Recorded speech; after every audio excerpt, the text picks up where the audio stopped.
మిడి cover తో మీ మాతృత్వ కలలను సాకారం చేసుకోండి. ఇప్పుడు IOI పై 50%, IVF పై 20,000 తగ్గింపు మరియు పొందండి ఉచిత కన్సల్టేషన్ తో పాటు free ultrasound scanning. Hi hello నమస్తే, వెల్కమ్ టు బాక్స్ ఆఫీస్. ఈ రోజు బాక్స్ ఆఫీస్ హైలైట్స్. సంక్రాంతికి వచ్చే పెద్ద సినిమాల రిలీజ్ డేట్స్ ఫిక్స్ అయిపోయాయి. థియేటర్స్ కొరత, ఓపెనింగ్స్ పై ఎఫెక్ట్ పడుతున్న బాధ లేకుండా 3 పెద్ద సినిమాలు డేట్స్ పంచుకున్నాయి. పండక్కి గేమ్ చేంజర్, డాకు మహారాజ్, వెంకటేష్ సినిమాలు వస్తున్నాయి. ప్రతి సినిమా రిలీజ్ మధ్యలో ఒక్కరోజు గ్యాప్ ఉండేలా జాగ్రత్త పడ్డారు. ఎలాగో ఇప్పుడు చూద్దాం. ఒకే రోజు ఇద్దరు వస్తే ఇద్దరికి నష్టమే అన్న కాన్సెప్ట్ ను నిర్మాతలు ఫాలో అయ్యారు. జనవరి 10న గేమ్ చేంజర్, 12న డాకు మహారాజ్, 14న సంక్రాంతికి వస్తున్నాం రిలీజ్ అవుతున్నాయి. గేమ్ చేంజర్ సంక్రాంతికి వస్తున్నాంను దిల్ రాజు నిర్మించడమే కాదు, డాకు మహారాజ్ ను నైజాం లో రిలీజ్ చేస్తున్నాడు. దీంతో డేట్స్ అడ్జస్ట్మెంట్ దిల్ రాజుకు ఈజీ అయింది. దిల్ రాజు గతంలో చాలా సినిమాలతో హిట్ కొట్టి సంక్రాంతికి రాజు అనిపించుకున్నాడు. ఇదే సీజన్ లో వచ్చిన F2 సరిలేరు నీకెవరు హిట్ కావడంతో అనిల్ కి కూడా సంక్రాంతి సెంటిమెంట్ అయిపోయింది.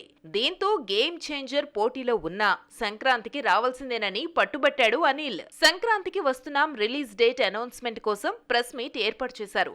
ఈ కార్యక్రమంలో హీరో హీరోయిన్లతో పాటు నరేష్, వీటి గణేష్ పాల్గొన్నారు. వెంకటేష్ కాప్ గా ex girlfriend Meenakshi Chaudhary, excellent wife గా ఐశ్వర్య నటిస్తోందని డైరెక్టర్ తెలిపాడు. ఐశ్వర్య రాజేష్ కి మంచి పర్ఫార్మర్ అన్న పేరున్న తెలుగులో సరైన సినిమా పడలేదు. ఆ లోటును సంక్రాంతికి వస్తున్నాం తీరుస్తుందని దర్శక నిర్మాతలు తెలిపారు. సంక్రాంతికి వస్తున్నాం క్రైమ్ ఎంటర్టైనర్ గా రూపొందిన ప్రెస్ మీట్ సందడిగా సాగింది. గణేష్, ఐశ్వర్య చెప్పిన ఫుడ్ టాపిక్ ఆకట్టుకుంది. సంక్రాంతికి వస్తున్నాంను 5 నెలల్లో పూర్తి చేస్తున్నాడు అనిల్. షూటింగ్ టైంలో నరేష్ లైసెన్స్ గన్ తో పెద్ద ప్రమాదమే తప్పింది. రిలీజ్ డేట్ అనౌన్స్మెంట్ లో ఆ ఫన్నీ ఇన్సిడెంట్ ను దర్శకుడు పంచుకున్నాడు. పెర్ఫార్మెన్స్ ని గ్లామర్ డామినేట్ చేసింది. డెబ్యూ మూవీ డిజాస్టర్ అయినా ఆ బ్యూటీకి ఆఫర్స్ వస్తూనే ఉన్నాయి. అభినయం అంతంత మాత్రంగానే ఉన్న స్కిన్ షోతో మరో 2 ఆఫర్స్ కొట్టేసింది. ఫ్లాప్ ముద్ర పడినా గ్లామర్ తో నెట్టుకొస్తున్న ఆ బ్యూటీ ఎవరో చూసేద్దామా. తెలుగులో కొత్తందం భాగ్యశ్రీ బోర్సే హంగామా మామూలుగా లేదు. పుణేలో పుట్టి నైజీరియాలో చదువుకున్న ఈ ముద్దుగుమ్మ మోడల్ గా కెరీర్ స్టార్ట్ చేసింది. హిందీ మూవీ యారియాన్ 2తో వెండితెరకు పరిచయమైంది. ఈ అమ్మడి యాక్టింగ్ కన్నా గ్లామర్ కు మంచి రెస్పాన్స్ ఉంది. దీంతో ఆఫర్స్ కూడా చుట్టుముట్టాయి. ముఖ్యంగా తెలుగు సినిమా ఇండస్ట్రీ భాగ్యశ్రీకి వరుస ఛాన్సులు ఇస్తోంది. మిస్టర్ బచ్చన్ తో టాలీవుడ్ లోకి ఎంట్రీ ఇచ్చింది. మిస్టర్ బచ్చన్ డిజాస్టర్ రవితేజ, దర్శకుడు హరీష్ శంకర్ కు కోలుకోలేకుండా చేసింది. అయితే భాగ్యశ్రీ మాత్రం ఇందుకు మినహాయింపు. ఫ్లాప్ ముద్ర ఈ అమ్మడిపై పడలేదు. దసరా నిర్మాత చెరుకూరి సుధాకర్, రానా నటిస్తూ నిర్మించే సినిమాలో దుల్కర్ సల్మాన్ సరసన భాగ్యశ్రీ ఎంపికైంది. ఆల్రెడీ షూటింగ్ కూడా మొదలైంది. లక్కీ భాస్కర్ తో హ్యాట్రిక్ హిట్ కొట్టిన దుల్కర్ తో నటించే లక్కీ ఛాన్స్ భాగ్యశ్రీ సొంతమైంది. ఫ్లాప్ హీరోయిన్ భాగ్యశ్రీకి ఆఫర్స్ ఇవ్వడానికి హీరోలు వెంటపడుతున్నారు. ముఖ్యంగా యంగ్ హీరోల పాలిట క్రేజీ భామగా మారింది. రామ్ పోతినేనికి హీరోయిన్ గా సెలెక్ట్ కావడంతో భాగ్యశ్రీ లక్కీ హీరోయిన్ గా మారిపోయింది. డబుల్ స్మార్ట్ తర్వాత రామ్ మైత్రి మూవీ మేకర్స్ బ్యానర్ లో నటించనున్నాడు. ఈ సినిమాను miss Shetty, mister Polishetty fame Mahesh direct చేస్తున్నాడు. సినిమా షూటింగ్ గురువారం లాంఛనంగా మొదలవుతున్న సందర్భంగా హీరోయిన్ గా భాగ్యశ్రీ పేరు అనౌన్స్ చేస్తూ ఎక్స్ వేదికగా పోస్ట్ చేసింది. దుల్కర్, రామ్ కు పెయిర్ గా వరుస ఛాన్సులు అందుకున్న స్టార్ తో ఆడిపడి టైం ఎప్పుడొస్తుందా అని ఎదురు చూస్తోంది ఈ పుణే బ్యూటీ. అన్న దూసుకుపోతుంటే తమ్ముడు వెనకబడిపోయాడు. అక్కినేని ఫ్యామిలీలో అన్నదమ్ముల కథ ఇది.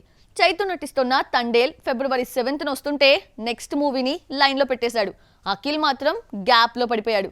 లాస్ట్ మూవీ ఏజెంట్ వచ్చి 17 నెలలు దాటినా నెక్స్ట్ మూవీ అనౌన్స్ చేయలేదు. ఈ అక్కినేని వారసుడి క్యారియర్ డైలమాలో ఎందుకు పడింది? Watch the story.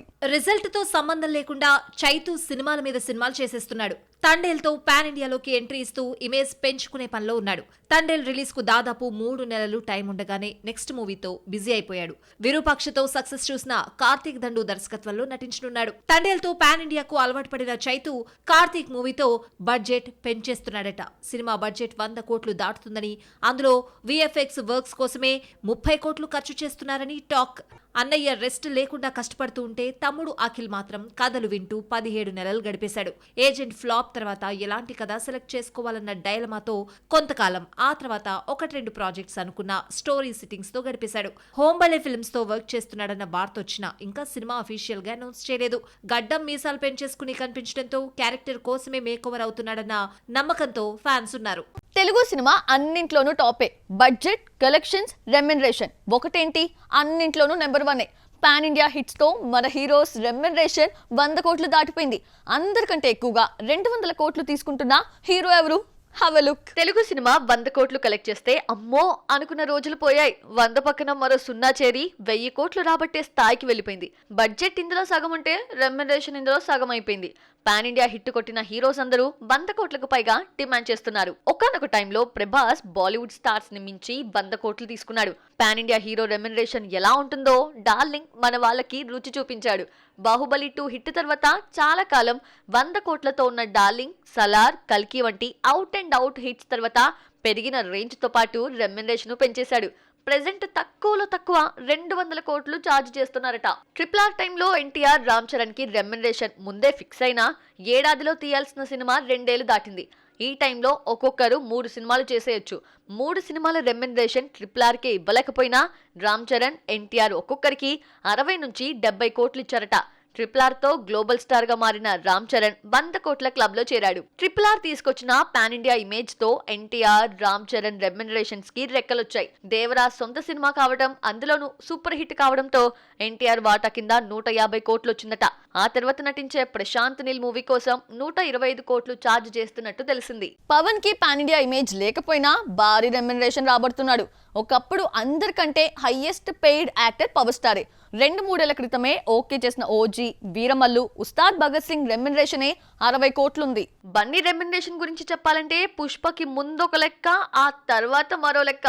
Pushpa hit తో రెమ్యునరేషన్ ని 3 చేసేశాడు. పుష్ప కోసం 50 కోట్లు ఇస్తే పుష్ప 2 నాటికి పారితోషికం 150 కోట్లకు చేరింది. మహేష్ బాబు రాజమౌళి చేతిలోకి వెళ్లడానికి ముందు 50 నుంచి 60 కోట్ల మధ్యలో ఉండేవాడు. 3 ఏళ్లు జక్కనతోనే ట్రావెల్ చేయాలి. ఈ లెక్కన 3 ఏళ్లు 3 సినిమాల రెమ్యునరేషన్ లెక్కలు వేస్తే 150 కోట్లు ఛార్జ్ చేసే ఛాన్స్ ఉంది. రీ ఎంట్రీ తర్వాత ఖైదీ నెంబర్ 150తో హిట్ కొట్టిన చిరంజీవి రెమ్యునరేషన్ 40 నుంచి 50 కోట్ల మధ్య నడుస్తోంది. విశ్వంబర విషయానికొస్తే 50 కోట్ల మార్క్ దాటినట్టు వార్తలు వస్తున్నాయి. హిట్స్, ఫ్లాప్స్ తో సంబంధం లేకుండా ఈ సీనియర్ హీరో 50 కోట్లు మెయింటైన్ చేస్తున్నాడు. Prabhas, Bunny, NTR, Ram Charan pan India image తో రెమ్యునరేషన్ పెంచితే బాలయ్య మాత్రం వరుస హిట్స్ తో రెమ్యునరేషన్ పెంచేశాడు. చాలా కాలం 10 నుంచి 15 కోట్ల మధ్యలో ఉన్న బాలకృష్ణ, అఖండ, వీరసింహారెడ్డి, భగవంత్ కేసరి హిట్స్ తర్వాత హీరో డిమాండ్ చేయకుండానే రెమ్యునరేషన్ 30 కోట్లకు చేరింది. ఈ మధ్య కాలంలో రివ్యూ రైటర్స్ పై తెలుగు దర్శకులు, హీరోలు విమర్శలు గుప్పిస్తున్నారు. ఒక్కోసారి వార్నింగ్ ఇచ్చిన సందర్భాలు ఉన్నాయి. ఈ వార్ చాలా కాలంగా నడుస్తున్నా ఏం చేయలేని సిచ్యువేషన్. అయితే తమిళ చిత్ర నిర్మాతల మండలి మాత్రం రివ్యూస్ పై ఓ కీలక నిర్ణయం తీసుకుంది. అదేంటో చూద్దామా? తమిళ ఇండస్ట్రీని వరుస ఫ్లాప్లు వెంటాడుతున్నాయి. రివ్యూ రైటర్స్ వల్లనే తీవ్ర నష్టం కలుగుతోందని దర్శక నిర్మాతలు గట్టిగా నమ్ముతున్నారు. కొందరు పబ్లిక్ గా ఇచ్చే రివ్యూస్ సినిమాను డ్యామేజ్ చేయడంతో దీన్ని కంట్రోల్ చేసేందుకు తమిళ ఫిల్మ్ యాక్టివ్ ప్రొడ్యూసర్స్ అసోసియేషన్ ఓ నిర్ణయం తీసుకుని ఎక్స్ వేదికగా పోస్ట్ చేసింది. ఈ ఏడాది రిలీజ్ అయిన తమిళ చిత్రాలపై రివ్యూలు నెగిటివ్ ప్రభావాన్ని చూపించాయి.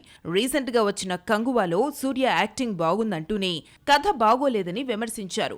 ఎండియన్ 2 నైతే చీల్చి చెండాడారు. పబ్లిక్ టాక్, యూట్యూబ్ ఇచ్చే రివ్యూస్ సినిమాపై ఎంతో ఎఫెక్ట్ చూపిస్తున్నాయని సినీ వర్గాలు భావిస్తున్నాయి. దీంతో పబ్లిక్ టాక్ కోసం యూట్యూబ్ ఛానల్స్ ను థియేటర్స్ ఏరియాల్లోకి అనుమతించకూడదని నిర్ణయం తీసుకున్నాయి. ఫస్ట్ షో టైంలో థియేటర్స్ దగ్గర యూట్యూబర్స్ రికార్డ్ చేసే అవకాశాన్ని ఇక ఇవ్వరు. జై భీమ్ తీసిన జ్ఞానవేల్, రజనీకాంత్ తో తీసిన వేటయాన్ డివైడ్ టాక్ వచ్చింది. కొందరికి నచ్చిన negative reviews effect cinema collections పై పడింది. రివ్యూ రైటర్స్ ను ఆపే అధికారం ఎవరికి లేకపోయినా కనీసం థియేటర్స్ దగ్గర పబ్లిక్ టాక్ ను కంట్రోల్ చేయడానికి తమిళ చిత్ర నిర్మాతల మండలి పూనుకుంది. సో చూసారు కదా, ఇది వాల్టి box office. Next box office లో మళ్ళీ కలుద్దాం. Till then bye.